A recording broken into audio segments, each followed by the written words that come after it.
Graça e paz, amados, todos que estão nos acompanhando nesse seminário sobre os sinais da volta de Cristo. Vamos iniciar mais um módulo. Na sequência, tenho certeza absoluta que isso está sendo muito importante para as nossas vidas, pelo momento que estamos vivendo, crendo que estamos iniciando aquilo que chamamos o início das dores ou finais dos tempos. Não que Jesus vai marcar data para voltar, isso aí a Bíblia proíbe, mas a gente sabe pelos sinais que se aproxima esse dia, isso é claro, não temos dúvida, ninguém mais tem dúvida, até aqueles que antes não criam muito nessas coisas, hoje estão entendendo como os sinais estão cada vez mais chegando perto daquilo que a Bíblia fala. Como nós temos dito todas as nossas sequências e todos os nossos estudos, temos falado que o nosso estudo é baseado somente na palavra de Deus. As referências externas são apenas complementos, mas o que para nós mais importa é o que a palavra de Deus diz a respeito do assunto. Na sequência, nós temos mais um sinal da volta de Cristo. Estamos elencando cada um deles. Esse sinal que nós vamos falar hoje, ele ainda não aconteceu. Os outros todos que nós falamos até agora são sinais que já aconteceram, pode se repetir, com certeza, muitos deles vão se repetir, mas de alguma maneira a palavra profética já foi confirmada. Este sinal que nós vamos falar, fala da reconstrução do templo em Jerusalém. É óbvio que especificamente não tem nenhum texto que diz o templo vai ser reconstruído. Você não vai achar isso na Bíblia, alguma afirmação desse tipo. Mas a gente tem que entender todo o contexto. Por isso que esse seminário é importante desde o início, para você entender todo o contexto da palavra de Deus para chegar nessa conclusão. Eu vou ler aqui um texto já da palavra, para de em cima dela começar a dissertar sobre esse sinal, que é a reconstrução do templo, ou muitos chamam de terceiro templo em Jerusalém. Eu quero ler para vocês a carta que Paulo escreveu a 2 Tessalonicenses, capítulo 2, o versículo 3 e o versículo 4, esses dois versículos desta carta que Paulo escreveu. Ele diz assim: ninguém de nenhum modo vos engane, porque isto não acontecerá sem que primeiro venha a apostasia e seja revelado o homem da iniquidade, o filho da perdição, o qual se opõe e se levanta contra tudo que se chama Deus ou objeto de culto. E aqui tem uma vírgula e eu quero destacar a frase que vai vir agora no versículo. É importante essa frase: a ponto de assentar-se no santuário de Deus, ostentando-se como se fosse o próprio Deus. Então, guarde essa expressão, que esse homem que está sendo falado aqui, que é chamado filho da perdição, nós já vamos dar uma explicação rápida hoje, e ele disse que uma das coisas que vai acontecer, ele vai se assentar no santuário de Deus e ostentando-se como se fosse o próprio Deus. Se eu parasse aqui, já poderíamos ter uma ideia que quando diz que ele vai se assentar no santuário de Deus, está falando do santo dos santos do templo antigo. Então, para que isso aconteça, para que ele sente, esse homem da perdição, nós estamos falando, é o anticristo, para que ele se assente no santo dos santos e se declare como sendo Deus, tem que haver um templo. Tem que haver o templo judaico, que era dividido em 3 partes, e uma das partes era o santo dos santos. Mas eu preciso de mais um texto para complementar e confirmar esta palavra, então eu vou usar um outro texto. Agora é Jesus mesmo, dentro do sermão que ele pregou, o último sermão, chamado Sermão do Tempo Final, Sermão das Advertências, muitos nomes são dados, mas é o sermão profético que Jesus resolveu dar algumas características do que ia acontecer no tempo do fim. Isso está registrado no livro de Mateus, capítulo 24, verso 15 e verso 16. Então eu vou repetir, Mateus 24, 15 e 16, diz assim: quando, pois, virdes o abominável da desolação, do que falou o profeta Daniel no lugar santo, quem lê entenda, então os que estiverem na Judéia fujam para os montes. Jesus está dizendo sobre uma abominação desoladora que vai, diz a palavra, lugar santo, que vai estar no lugar santo. Então, veja, no lugar santo é lugar santíssimo, é lugar de santidade, não é lugar de abominação. E também ele se refere aqui, Jesus, ao livro do profeta Daniel. Você se lembra, desde a primeira aula que nós demos sobre esse assunto, da importância de conhecer o livro de Daniel para entender esse conceito todo, inclusive o livro de Apocalipse. Então, Jesus está dizendo, Daniel já profetizou. E quando você pega a profecia de Daniel, ele fala exatamente da abominação desoladora, que vai sentar-se no Santo do Santo. Então eu já tenho 3 pontos aqui referenciais para falar da mesma coisa. Eu tenho o profeta Daniel no Antigo Testamento, eu tenho Paulo falando aos Tessalonicenses e tenho o próprio Jesus pregando sobre o mesmo assunto.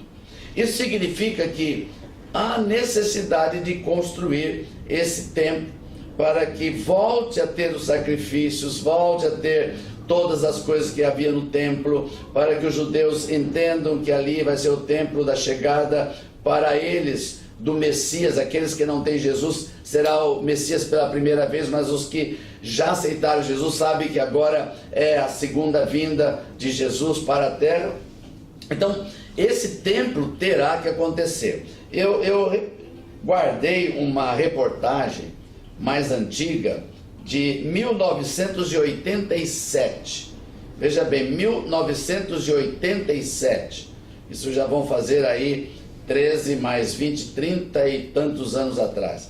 Então, em 1987, saiu num dos jornais de São Paulo um título bem grande: Descoberto o portal do Templo de Salomão. Então, estava escrito ali nessa reportagem de 1987 que haviam sido feitas escavações no sudeste do Monte Moriá, e ali era como um centro administrativo de Israel, e ali começaram as escavações que foram interrompidas por causa da guerra entre árabes e muçulmanos pela disputa daquele lugar precioso.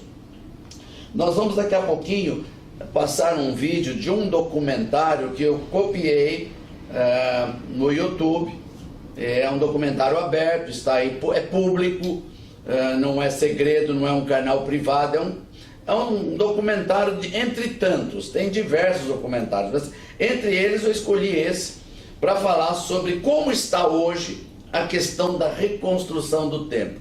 Eu já fui a Israel talvez umas 8 ou 9 vezes, e nas últimas vezes, agora mais do que nunca, já existe um local para visitação, que é o Instituto do Templo. Você já pode visitar isso, é aberto, e ali você entra e você vai passar por diversas câmeras, e cada uma delas tem uma apresentação, primeiro física, algumas coisas físicas que já estão no local, e alguns filmes mostrando como vai ficar, e você chega à conclusão, quando sai dali, que já está tudo pronto, está prontinho.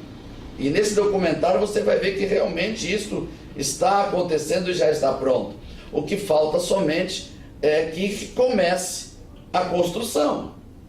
E é óbvio que para começar a construção isso gerará algum conflito. Ninguém esconde isso. Haverá conflito, porque de alguma maneira esse templo vai pegar parte hoje do que é considerado o lado muçulmano ou lado árabe. Isso tem um conflito ali, por isso que até hoje ainda não foi construído. Mas como a Bíblia diz que vai acontecer, porque o anticristo vai se sentar nesse templo, no Santo dos Santos, então vai ter que ter uma hora ou outra. E como está tudo pronto, eu lembro que há mais de 30 anos atrás não se falava nada disso, mas de 1987, quando foi descoberto o portal, começou um aceleramento.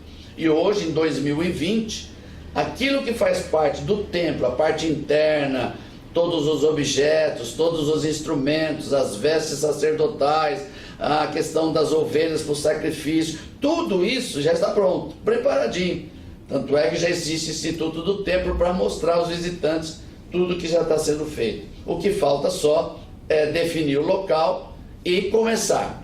E nesse documentário você vai ter uma pequena visão desta questão. E eu vou apresentar o documentário agora, então nos acompanha. O documentário não é muito longo, acho que tem 5 ou 6 minutos, 7 no máximo, e você vai prestar atenção nesse documentário agora. Assista, entenda um pouquinho mais do Terceiro Templo. God gave me such an important part in this time. Go to my people Israel and say to them to build my temple. Oh, but all of these difficulties. Okay, but it's still possible. To build a temple on the Temple Mount is much easier than to establish the State of Israel.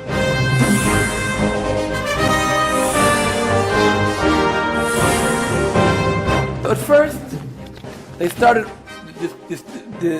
developing the simple vessels, the vessels needed for the incense and the offerings.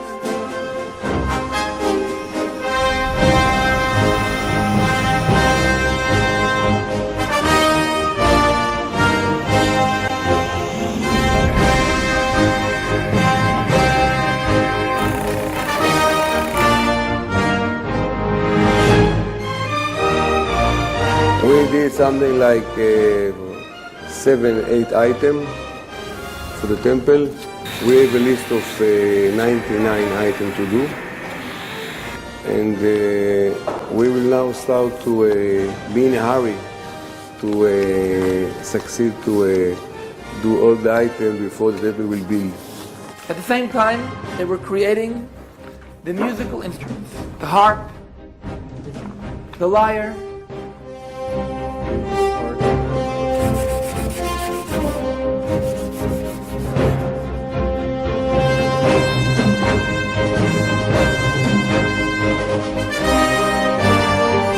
then the vestments.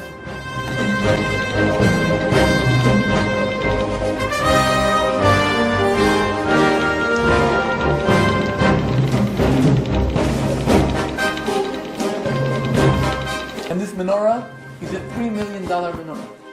It's made of 42 kilos of pure 24 karat gold.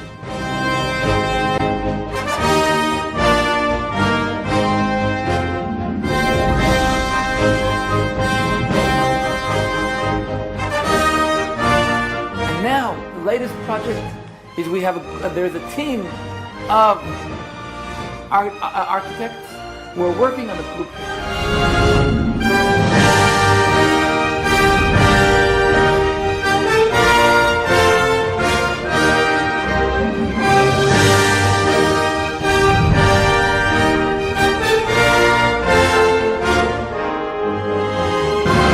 For me, we start now to feel like the Masech is coming, or not, the time of the temple is coming. And the time is short. I think it's somewhere between now and 10 years or something like that. It's already ready. We're ready for it. The temple can be built only in one place, the place chosen by God.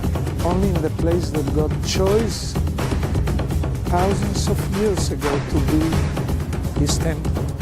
The location chosen by God. On the same lines God chose a location. of the first and the second temple. Location that God chose is the mountain Moriah.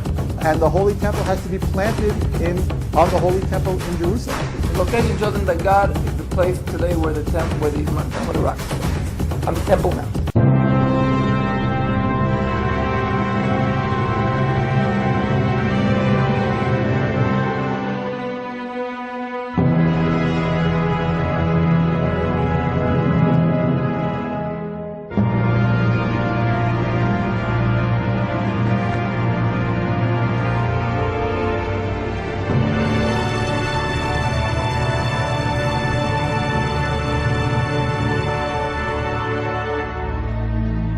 And that issue is not acceptable by many Muslims or many Palestinians or many Arabs. The Dome of the Rock to the Muslims, it's a very holy shrine, very holy place. They think from there where Muhammad ascended to heaven. I believe that the temple will be rebuilt again. I believe the Bible does indicate that they will rebuild the temple. There's no doubt that the temple is going to be built on the Temple Mount. If circumstances become right, they can accomplish it. If they decide to do it, and if the circumstances were to become right, then they can do it. I mean, the scripture says that there are 9 chapters that we've got to do something with.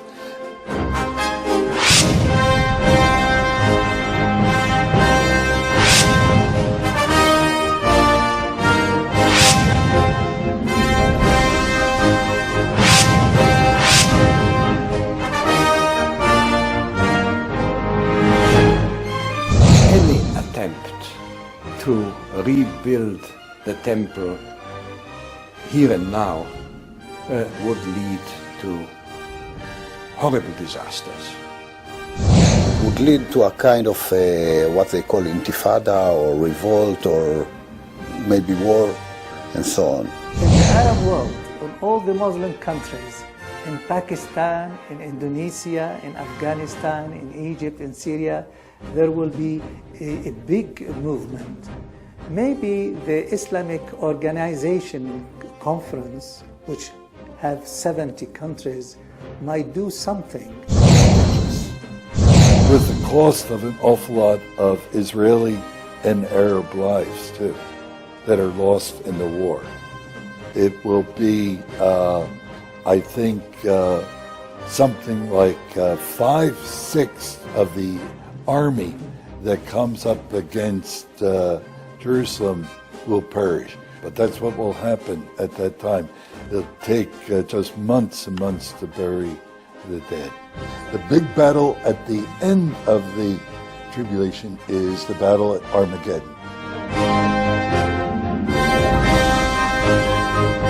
During the last days, during the tribulation,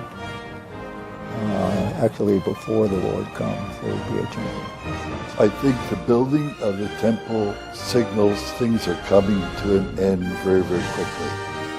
And the preparations for it in Israel now are another sign that these things are coming very quickly. How quickly, I don't know. But ours could be the generation in which Jesus came back again.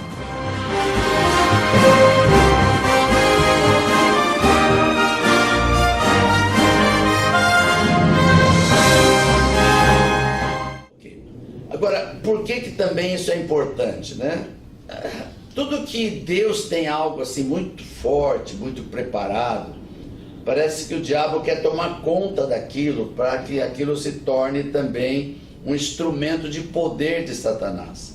Ele poderia fazer, o anticristo poderia fazer essa perseguição, que nós vamos em alguns dos capítulos mais para frente falar especificamente sobre o anticristo, poderia fazer de qualquer maneira, mas ele precisa fazer algo para afrontar o Deus do céu. E a única maneira que a Bíblia fala que eles vão fazer isso é assentando-se no Santo dos Santos e considerando-se ele próprio Deus. Mas o que é o Monte Moriá? Né? O Monte Moriá, onde hoje está a Dama da Roca, que é um museu muçulmano, e do lado um pouquinho para a esquerda existe uma grande mesquita também, aquela de abóboda preta é a mesquita, e a da abóboda dourada é a Dama da Roca, que é uma espécie de museu, mas é muçulmano também.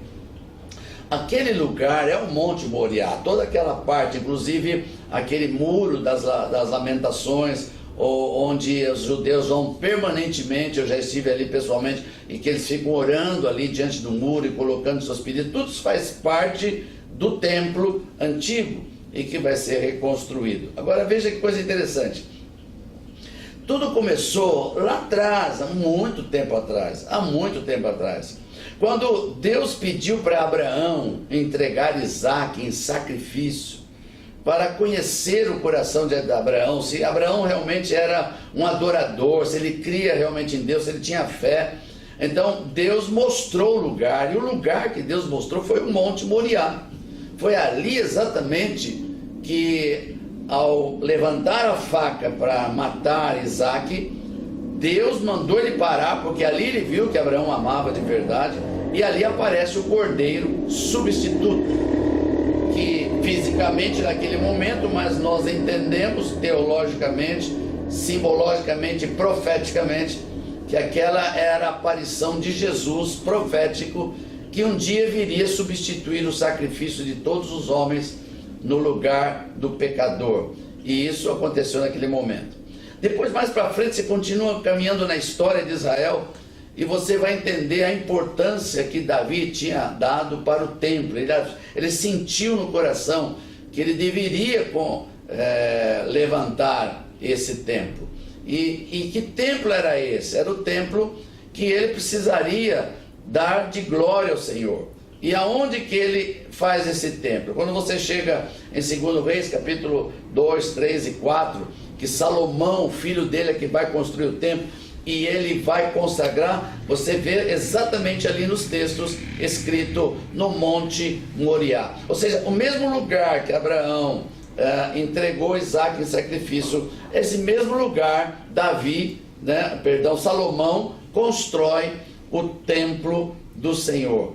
Então é um lugar muito importante, porque foi Deus que escolheu esse lugar, e esse lugar foi onde Jerusalém ficou circundada, a cidade santa, e ali no Monte Moriá era o templo, e ali é a ideia, a sugestão, e eu creio pela palavra que ali será construído o terceiro templo. Então você se prepare, porque esse sinal ainda não aconteceu, tem um prazo para que isso aconteça. Paulo deixou bem claro que aquelas coisas todas, os sinais que estão para acontecer, a volta de Jesus, não aconteceria antes que viesse duas coisas importantes: a apostasia e o Santo dos Santos, onde haveria abominação desoladora. Então eu tenho dois sinais agora para entender o final dos tempos. Um é a construção do templo, que já está praticamente quase pronto, mas esse é um sinal que ainda não aconteceu. E a apostasia, e é sobre ela que eu quero falar para a gente terminar este vídeo de hoje. O sinal da apostasia. Eu vou ler aqui um texto bíblico que fala sobre a apostasia, que Paulo mencionou que as coisas não aconteceriam antes que viesse a apostasia. 1 Timóteo capítulo 4, verso 1, novamente o apóstolo Paulo, sempre nesse assunto de final dos tempos e arrebatamento da igreja, ele é o especialista do assunto. 1 Timóteo 4, 1 diz assim: ora, o Espírito afirma expressamente que nos últimos tempos alguns apostatarão da fé, por obedecerem espíritos enganadores e a ensino de demônios. Então, isso aqui é muito sério, esse ponto, porque isso aqui já está acontecendo, já vinha acontecendo desde a época dos discípulos, foi aumentando até chegar nos dias da igreja de hoje, que está muito maior do que nos tempos do início da igreja. O que é apostasia? Existe um verbo aí que é o verbo apostatar, por isso apostasia vem de apostatar. Se a gente pegar isso simplisticamente, sem entrar nos termos, na terminologia da palavra, na etimologia, sem nos preocupar com os conceitos gregos, hebraicos, eu poderia dizer assim para você ficar bem tranquilo, de uma forma assim bem fácil, abandono da verdade. Então vamos detalhar um pouquinho isso. Quando fala assim apostasia, não está falando do ímpio, não está falando da feitiçaria, não está falando de todas aquelas seitas contrárias ao Espírito de Deus, mas está falando de pessoas que estavam dentro da verdade, que conheciam a palavra de Deus, que criam na palavra de Deus e por algum motivo de engano, ou talvez de orgulho, ou de vaidade, ou mesmo influenciados pelos demônios, transformar essa verdade numa outra verdade que é mentira para nós, e isso leva muitas pessoas a crerem naquilo. E ao crerem naquilo, estão apostatando a verdade. E quando você abandona a verdade, você está apostatando. Não é somente o caso daquelas pessoas, que eu já conheço alguns, né, fisicamente, pessoalmente, e também pela história, pessoas que eram crentes, que entregam a vida para Jesus, e um dia decidiram abandonar a fé totalmente. Esse é um caso de apostasia. Tem muita gente que abandona, por outros motivos, talvez por decepção, por amargura, por uma série de questões, eles acabam desistindo da fé e vão para o mundo e voltam ao passado. Mas eu não estou falando só deste caso, eu estou falando daqueles que ainda se dizem crentes e que às vezes até têm igrejas, mas que quando você vai examinar o evangelho que eles estão proclamando, você vai confrontar com a palavra de Deus e descobre que esse evangelho não é verdadeiro. E nem sempre é totalmente falso. E aí que está a grande jogada da apostasia do diabo, o espírito do engano, porque é uma sutileza, são coisas assim tão sutis que se você não prestar atenção, você cai na apostasia e acaba entrando nisso. Ao longo da história, muitos movimentos, eu não vou citar porque não há necessidade de citar todos esses movimentos que a gente viu, que começou trazendo seitas, tantas heresias, e se você analisar seitas hoje, que são consideradas seitas heréticas, você vai descobrir que todas essas pessoas que começaram essas seitas, começaram dentro da verdade, eram crentes firmes, liam a palavra, eram líderes, mas em algum momento entrou uma vírgula, desviou, e esse desvio é tão sutil que muita gente não percebeu e acompanhou essas pessoas. Então nós temos muitos movimentos hoje, você entende muito bem. Para mim é muito simples. A primeira prova que eu preciso é, se algum dos movimentos hoje, que se dizem cristãos, não tem Jesus Cristo de Nazaré, Filho do Deus vivo, que veio esse mundo em carne, morreu na cruz, ressuscitou dos mortos, como único caminho para chegar a Deus, já é uma grande heresia. Então, há seitas que colocam tudo isso e acrescentam. Eu lembro de uma seita que existia aqui em São Paulo, nem sei se existe mais, que tinha Jesus Cristo, era um pastor, a igreja falava de Jesus, do Pai, mas acrescentaram como o Espírito Santo a avó Rosa. Quem era a avó Rosa? A fundadora da igreja que morreu, e ela se tornou a Trindade. Então veja, olha que coisa forte, está tudo certinho, de repente a fundadora morre, e de repente alguém levanta e diz, olha, ela é o Espírito Santo, e começam a adorar Jesus, o Pai e a avó Rosa. Esse é só um exemplo de tantas outras coisas. Há coisas mais sutis dentro da igreja, quando a igreja começa a transformar o evangelho, saindo da fé, para fazer como os feiticeiros fazem, como o espiritismo faz, transformando a fé em objetos, fazendo com que as pessoas tenham que crer num objeto para que recebam a bênção de Deus. E isso é totalmente contrário à palavra de Deus. Paulo já pregou muito sobre isso, sobre a justificação pela fé, não por obras e assim por diante, e a graça, o tipo da graça, e daqui a pouquinho eu vou falar sobre a hipergraça. Mas muitas vezes você vai na igreja e você vê o engano, e isso para mim é uma heresia, quando alguém está vendendo coisas para você ser abençoado. Quando alguém pega, por exemplo, um mezuzá e diz que se você não puser um mezuzá na casa, a maldição vai entrar na tua casa, e vende por R$500, R$300, isso é uma exploração, isso é uma heresia, é algo totalmente contrário à palavra de Deus e faz parte do movimento apóstata, né? Quando alguém tem que vender algo para proteger você, né? Um lenço, ou um avental, ou uma vassoura, uma meia, ou um chapéu, ou um olhinho santo, ou qualquer coisa que transforme a fé em objeto, isto é uma heresia, não está na palavra de Deus, então você pode contestar isso. Mas sutilmente está aparecendo hoje no mundo um outro movimento E é interessante porque à medida que o avivamento está chegando, à medida que a volta de Cristo está se aproximando, o diabo levanta movimentos dentro da igreja para desviar as pessoas para não ganharem o céu. É um movimento que começou, eu vou tentar mostrar a foto dessa pessoa, eu vou até perto da câmera para mostrar, para você saber que esse é o movimento mais atual que existe hoje. Esse camarada se chama Joseph Prince, ele é de Singapura. Esse camarada criou uma igreja, uma mega igreja em Singapura, milhares de pessoas, e não só isso, ele tem ido o mundo inteiro e criando mensagens enormes no mundo inteiro, e a maioria das pessoas que estão aceitando a mensagem dele são jovens. E tem muitos fundamentos, mas eu quero colocar só um fundamento. E aí está a sutileza que eu quero te alertar para a apostasia. Quando você pega a palavra e está tudo certinho, e se você não prestar atenção numa vírgula que vai aparecer, você pode cair no mesmo conto, como muitas pessoas estão caindo nessa hipergraça. Então veja que tremendo, ele prega que a salvação é pela graça, certo?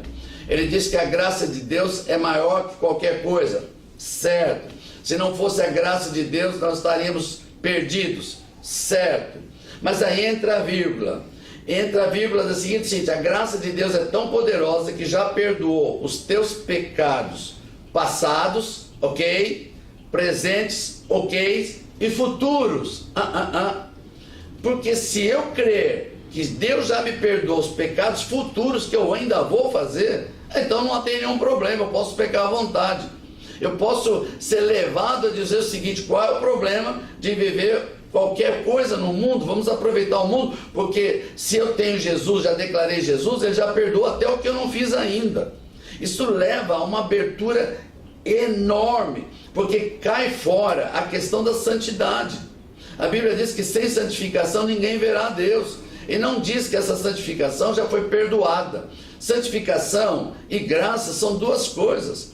A graça, eu recebo a salvação, não porque eu merecia, mas a graça de Deus é maior, me perdoou todos os pecados que eu fiz, mas a partir daqui, que a graça entrou na minha vida, eu tenho que me santificar até o dia final. Essas pessoas não leem o livro de Apocalipse, quando fala que quem perseverar até o fim será salvo. Então veja, isso está entrando nas igrejas aqui no Brasil, muitas igrejas de jovens já estão com a mesma mensagem, porque é bom para os jovens, é tremendo uma mensagem dessa. Quem não gostaria de receber uma mensagem de que Deus já te perdoou tudo até o futuro teu e você pode fazer o que quiser? É ótimo. Isso é a grande heresia que vai levar muita gente para o inferno, não vai levar para o céu. Então eu quis denunciar aqui esta apostasia que é muito atual. Então eu quero que você fique hoje com esses dois pontos principais do terceiro templo, que nos aponta para o anticristo e vai ser tema para o futuro. Logo vamos falar sobre isso. E também sobre a apostasia, dando uma rápida pincelada sobre a questão dos movimentos apóstatas que estão hoje tremendamente dentro da igreja, mudando todo o conceito da igreja. E aquele vídeo para ajudar você no documentário do terceiro templo. E quem sabe te animar até ir lá em Israel, conhecer de perto isso. É maravilhoso. Eu tenho ido lá e este ano era para ir em outubro de 2020. Nós estávamos para ir, mas com a pandemia foi tudo proibido, as viagens, fechou-se tudo, então tudo foi cancelado. Mas se Deus permitir e puder, no ano que vem, em outubro de 2021, iremos novamente com um grupo que quiser ir conosco para Israel, e um dos lugares que nós vamos passar é o Instituto do Templo, e você poderá ver de perto, né? Se Jesus não voltar antes, lógico, né? Espero que ele nos dê essa oportunidade. Se ele não voltar antes, mas se voltar, glória a Deus, porque nós vamos ser arrebatados, muito melhor do que ir lá pessoalmente e ver o céu de perto. Então eu quero te abençoar, declarar que seja um tempo de bênção na tua vida, melhor de Deus para você, e que você possa aproveitar esse estudo para se santificar, que esse estudo não te coloque medo, pelo contrário. Se você é uma pessoa que tem certeza da tua salvação, você não vai passar por essas apostasias, você não vai passar pela grande tribulação debaixo do anticristo, porque nós não esperamos o anticristo, nós esperamos o arrebatamento da igreja, assim como já foi falado, e muito mais do que isso, esse arrebatamento levará a igreja definitivamente. Então, temos que conhecer por um único motivo: primeiro, para que a gente se santifique; segundo, para que haja uma urgência de evangelismo, para que aqueles nossos familiares, os teus queridos que ainda não aceitaram Jesus, possam ouvir uma palavra sua de alerta, de advertência, para que haja tempo deles aceitarem Jesus antes que a porta da arca se feche e ninguém mais entre depois disso. Eu quero te abençoar, declarar o melhor de Deus para você. Até a próxima quarta-feira, em nome de Jesus.